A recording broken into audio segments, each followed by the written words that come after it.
Welcome to another edition of Swim Easy Speed. Today we're going to look at understanding why and some pull pattern issues that you might experience on a regular basis. So we're going to look at two, and then we'll have one at the end where kind of more where you want to be with the pull pattern. So here's the first one, and I see this a lot. It's typically just really pulling very, very wide on the stroke. And what you want to look at here is this angle right here. Typically we'd like to see that at about 100 to 110 degrees. You figure midline is right here. And what we'd want would be at a minimum kind of our hand in line with our shoulder right there, which would give us the maximum amount of leverage on the water. Out here, way out here with the hand, that's putting a lot of pressure right on the top part of the shoulder, and you typically will see like a little bit of bicep tendonitis right in through there. That's where you'll get some pain if you're doing that over and over again. And then you can see kind of on the other side. Now this typically happens either from a crossover at the front of the stroke, or if it's an athlete that's done a crossover in the past and they're trying to fix it. And so what'll happen is the hands will go wide like this. So that's typically what I've seen happen with athletes when this kind of crops up. And we'll speed it back up.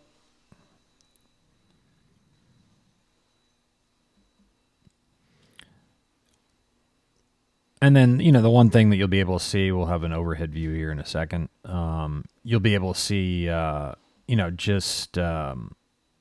here's where we're crossing the midline. And what you'll see here is this, I typically see athletes either don't know they're doing it and they just cross the midline. So this is a pretty big exaggeration. But what you can see is right here, we'll cross over. Okay, so typically I'm seeing this where the midline's way over here. And it's when an athlete just uses their whole body to breathe and they go almost at a 90-degree angle. So they turn on their side to get the breath, which increases the instability of the athlete in the water just exponentially. And what'll happen is, this arm right here will go, typically we'll see it more over here.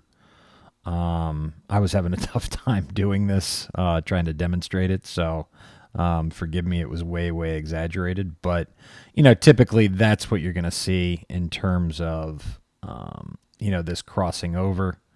So let's see if I can get it. There we go. We're kind of across the midline right there. And, that's what we'll see typically just on one side, but I rarely see it on. So here's kind of more of a normal stroke. Yeah.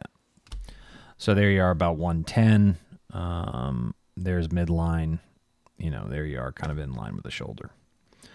And then we'll show you kind of one at the end here where it's here's kind of the overhead. Now here's the other thing that you're going to see happen from this breath. So if we go another one. Okay, so here's what you can see that I see all the time is you can see a foot right there and a foot right there. So we get this scissor kick in the back, and that's all to stabilize for this instability that's coming from, this rotation right here. So, I've got some videos up on how you can do the breath, where you can make it a little bit disconnected from the head or from the shoulders. And make it where it doesn't factor in into kind of impacting your stroke as much. And yeah, so here you can see, let's see what this one looks like. Boom, boom. It's a little bit open. Let's see if this one's any better.